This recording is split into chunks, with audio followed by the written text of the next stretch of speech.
Fui ao hospital cuidar da minha esposa que estava com um osso quebrado. Enquanto ela dormia, a chefe de enfermagem colocou um pedaço de papel na minha mão e disse: "Não volte, confira a câmera." E olha, eu estava casado há 7 anos. Sempre fui o marido dedicado, aquele que largava tudo para estar ao lado dela.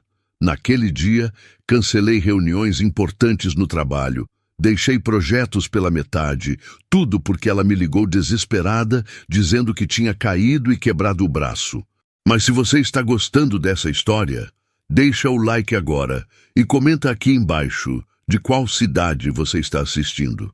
Isso ajuda demais o canal a crescer e me motiva a trazer mais histórias todos os dias. Agora volta aqui. Quando recebi aquele bilhete, meu mundo parou. A enfermeira-chefe era uma senhora de uns 50 anos, daquelas profissionais sérias que você vê e já sabe que viveram muita coisa. Ela não sorriu, não piscou, apenas colocou o papel na minha mão e saiu. Minha esposa estava dormindo naquela cama de hospital, com o braço engessado, o rosto pálido, e eu ali segurando um bilhete que dizia para eu não voltar e conferir a câmera. Que câmera? A do hospital? A de casa? Meu coração disparou. Saí do quarto tentando parecer calmo, mas minhas mãos tremiam. Fui até a recepção e pedi para falar com a enfermeira-chefe. Ela me levou até uma salinha reservada e fechou a porta. Perguntei o que estava acontecendo. Ela respirou fundo e disse: "Eu não deveria fazer isso, mas sou mãe e não conseguiria dormir em paz. Sua esposa não caiu. Ela chegou aqui sozinha, andando normalmente, pediu para falarmos que foi um acidente. Ofereceu dinheiro para alguns funcionários mentirem. Senti minhas pernas fraquejarem. Perguntei como ela quebrou o braço então. A enfermeira disse que não sabia ao certo, mas que minha esposa estava nervosa, olhando para o celular o tempo todo, e insistiu para que eu fosse chamado imediatamente. Ela continuou: "Temos câmeras na entrada e no estacionamento. Consegui acesso porque achei a situação estranha. Ela chegou dirigindo, estacionou, ficou dentro do carro por quase 20 minutos ao telefone. Depois, entrou sozinha, segurando o braço. Agradeci e saí dali completamente perdido. Fui até meu carro e sentei tentando processar. Minha esposa mentiu. Ela encenou um acidente. Mas por quê? E o que a câmera da minha casa mostraria? Tínhamos instalado um sistema de segurança há 3 meses. Abri o aplicativo do celular e acessei as gravações. Comecei a voltar algumas horas antes dela ir ao hospital. Tudo parecia normal no início. Ela estava em casa, mexendo no computador, fazendo café. Avancei mais rápido. Então eu vi. Um carro estranho parou na frente da minha casa. Um homem desceu, alto, bonito, bem vestido. Minha esposa abriu a porta antes mesmo dele tocar a campainha. Eles se abraçaram. E não foi aquele abraço de amigo, sabe? Foi íntimo, demorado. Senti a raiva subindo, mas continuei assistindo. Eles entraram, fui mudando as câmeras da sala, da cozinha, estavam conversando, rindo. Ele tocava no braço dela, ela encostava a cabeça no ombro dele. Meu estômago revirou. Então a discussão começou. Vi pelos movimentos que ela estava brava, gesticulando muito. Ele tentava acalmá-la, mas ela empurrou ele. Ele segurou os braços dela. Ela tentou se soltar. E foi nessa hora que aconteceu. Ela tropeçou para trás, bateu o braço com força na quina da mesa de centro. Aquela mesa de mármore pesada que eu mesmo tinha comprado. Caiu no chão gritando. Ele ficou desesperado, tentou ajudar, mas ela gritou para ele ir embora. Ele saiu correndo, entrou no carro e foi embora. Ela ficou lá no chão uns 5 minutos, chorando, segurando o braço. Depois levantou, pegou o celular e me ligou. Foi quando eu recebi aquela ligação dela chorando, dizendo que tinha caído. Desliguei o vídeo e fiquei ali parado. 7 anos de casamento, 7 anos acreditando que tínhamos algo sólido.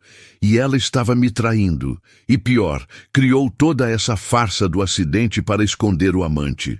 Respirei fundo e voltei para dentro do hospital. Passei pela recepção, subi até o quarto dela. Ela ainda estava dormindo. Parecia tão frágil ali, tão inocente, mas eu sabia a verdade agora. Sentei na cadeira ao lado da cama e esperei ela acordar. Quando ela abriu os olhos, sorriu para mim. Aquele sorriso que eu conhecia há tanto tempo. Perguntou se eu estava bem. Disse que devia estar cansado. Respondi que estava ótimo, que só queria ter certeza que ela estava bem. Ela começou a contar a versão dela da história, que estava descendo as escadas de casa com uma caixa pesada, que perdeu o equilíbrio, que tentou se segurar, mas caiu de mau jeito. Cada palavra era uma mentira, cada detalhe inventado. Mas eu não disse nada, apenas ouvi, balancei a cabeça, segurei a mão dela. Por dentro, estava planejando cada passo do que viria a seguir. Porque se tem uma coisa que aprendi nesses anos todos, é que vingança é um prato que se come frio.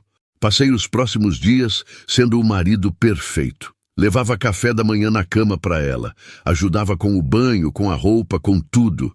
Ela ficou em casa de repouso e eu dizia que tinha tirado uns dias de folga no trabalho para cuidar dela. Mas, na verdade, eu estava investigando. Entrei no notebook dela quando ela dormia. Encontrei as mensagens, centenas delas, com um cara chamado Felipe. Eles estavam juntos há 8 meses. 8 meses de encontros, de planos, de promessas. Li tudo. Cada mensagem era uma facada. Ela dizia que me amava nos textos para ele, mas que eu era chato, previsível, sem graça, que ele era tudo o que ela sempre quis, que estava esperando o momento certo para pedir o divórcio. Ele perguntava quando ela ia contar para mim. Ela sempre enrolava, dizia que precisava de mais tempo, que eu era muito dependente dela emocionalmente, que tinha medo de como eu reagiria. Medo de mim?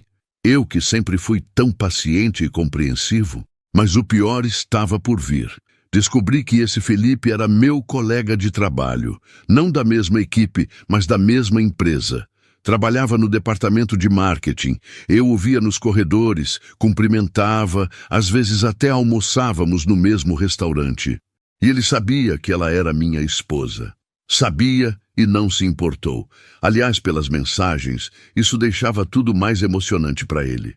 O risco, o perigo de ser descoberto, tudo fazia parte da adrenalina que eles sentiam.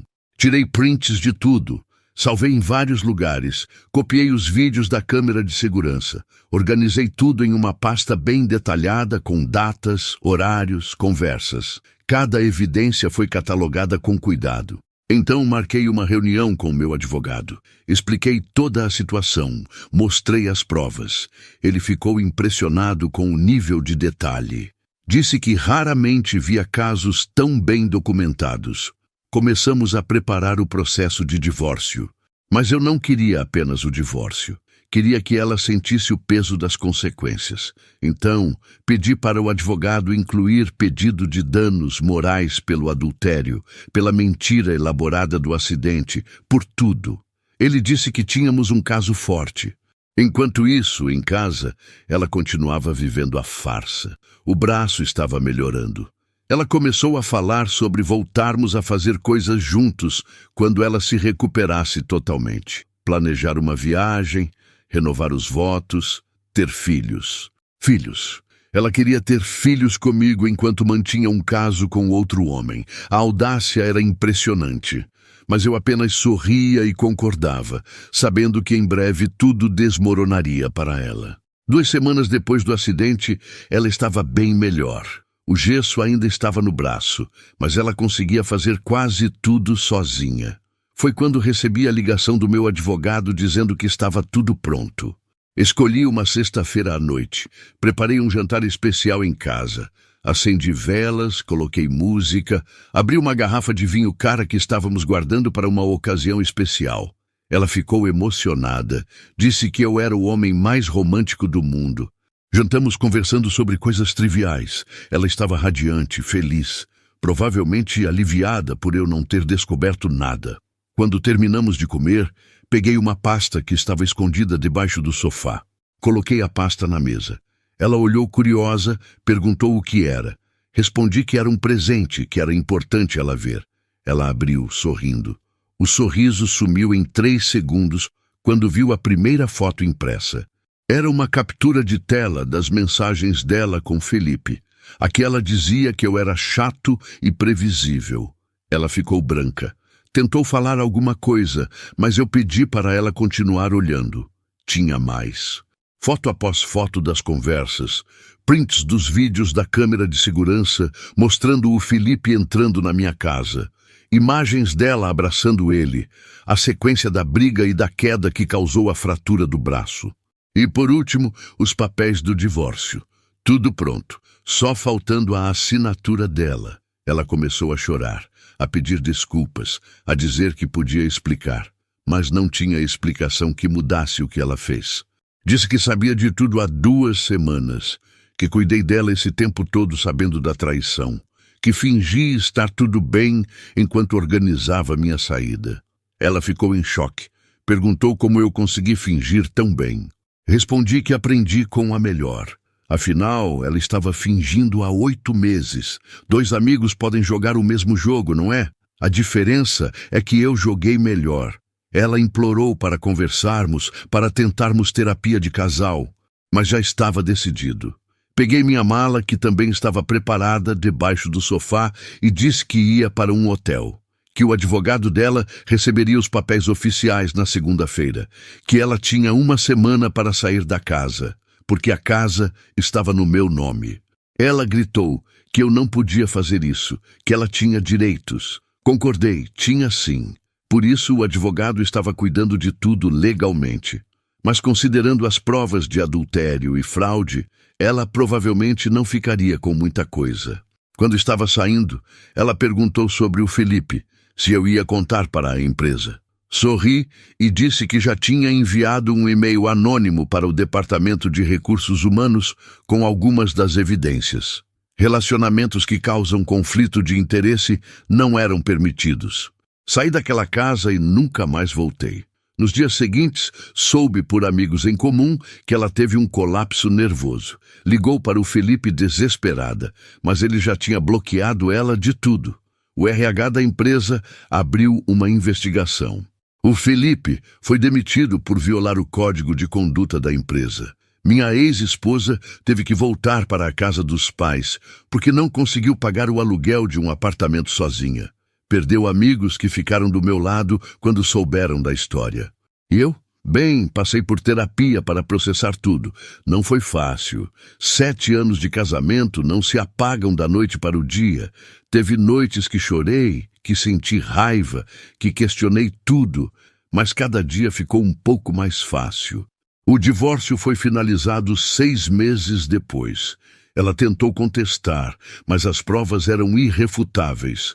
Acabou assinando tudo. Não recebeu nada além do que trouxe para o casamento. A casa, o carro, as economias, tudo ficou comigo. Hoje, 1 ano depois, estou em um lugar muito melhor.